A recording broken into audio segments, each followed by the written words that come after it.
Claudette Colvin is a pioneer of the African American civil rights movement. On March 2, 1955, she was the first person arrested for resisting bus segregation in Montgomery, Alabama, preceding the better publicized Rosa Parks incident by 9 months. Colvin was among the 5 women originally included in the federal court case, filed on February 1, 1956 as Browder v.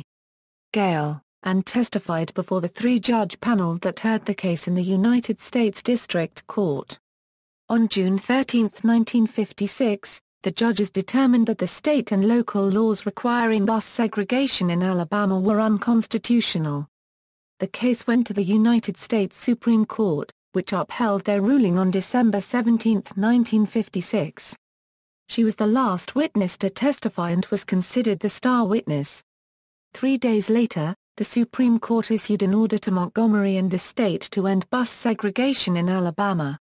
For a long time, Montgomery's black leaders did not publicize Colvin's pioneering effort because she was a teenager and became pregnant while unmarried.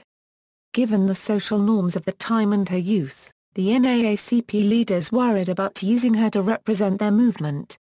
Early life: Colvin was born September 5, 1939, the daughter of C.P. Colvin and Mary Ann Colvin, and grew up in one of the poorer neighborhoods of Montgomery, Alabama. In 1943, at 4 years old, she had received her first impression on the struggles of segregation. She was at a retail store with her mother when a couple of white boys entered, and they asked her to touch hands and compare them. Her mother saw this, slapped her in the face, and said that she was not allowed to touch them. In 1955, Colvin was a student at the segregated Booker T. Washington High School in the city. She even said she had high aspirations of being president one day. Colvin was a member of the NAACP Youth Council and was actively learning about the civil rights movement in school. Bus incident: she was returning home from school on March 2, 1955 when she got on a Capitol Heights bus downtown. She relied on the city's buses to get to and from school, because her parents did not own a car.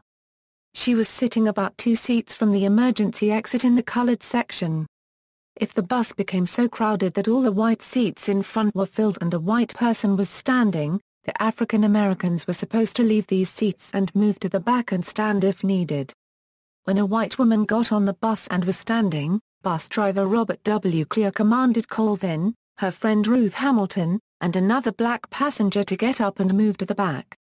When Colvin refused, she allegedly became hysterical, balled her fists in the air, and she was removed from the bus and arrested by 2 police officers named Thomas J. Ward and Paul Headley. This was 9 months before Secretary Rosa Parks was famously arrested for the same offense.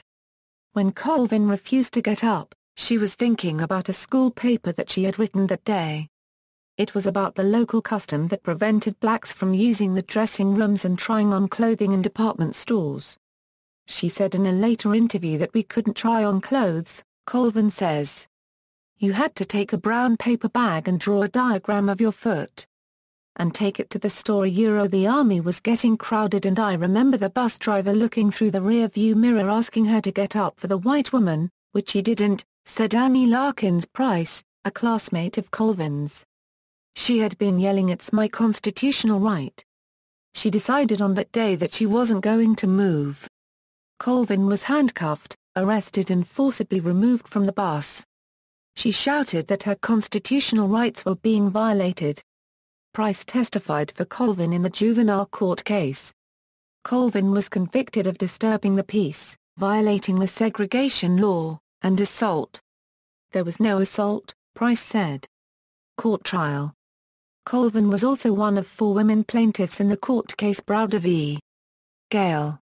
This trial determined that bus segregation in Montgomery, Alabama was unconstitutional. During the trial, Colvin described her arrest. "I kept saying, he has no civil right.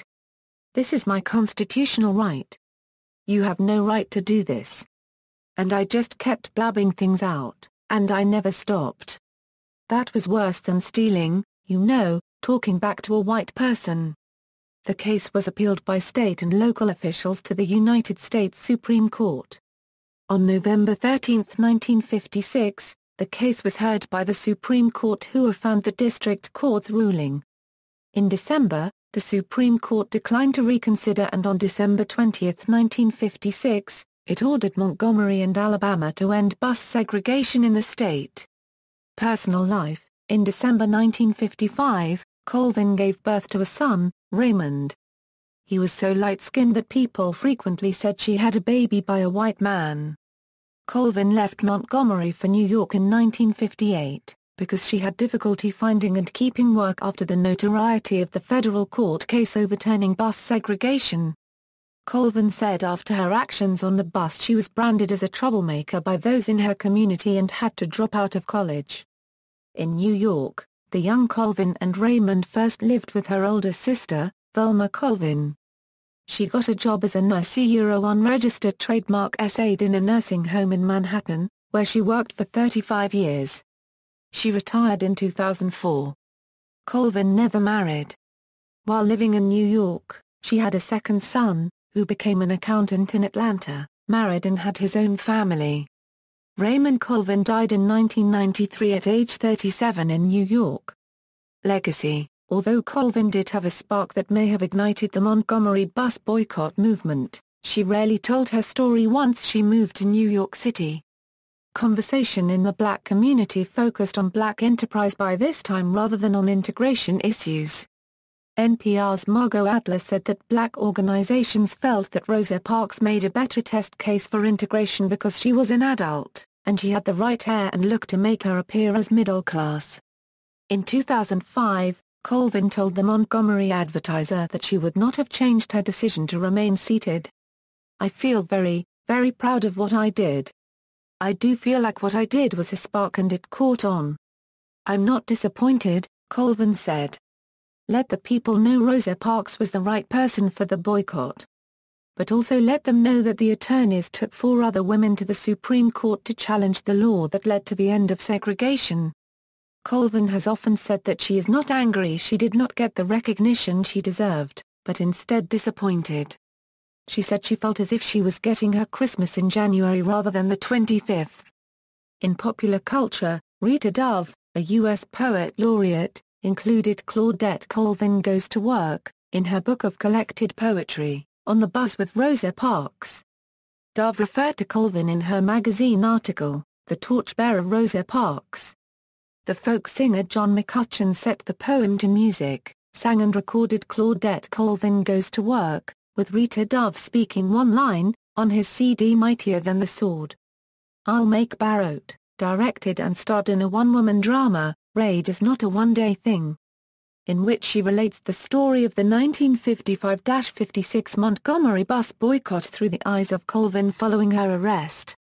Philip Hughes's biography, Claudette Colvin, Twice Toward Justice, won the 2009 National Book Award for Young Theoply Unregistered Trademark S Literature. In Red Team 3, an episode in HBO's The Newsroom, Will McAvoy references Colvin. Colvin's story is told in a 2014 episode of Drunk History on Comedy Central. Quotes, "It's my constitutional right to sit here as much as that lady.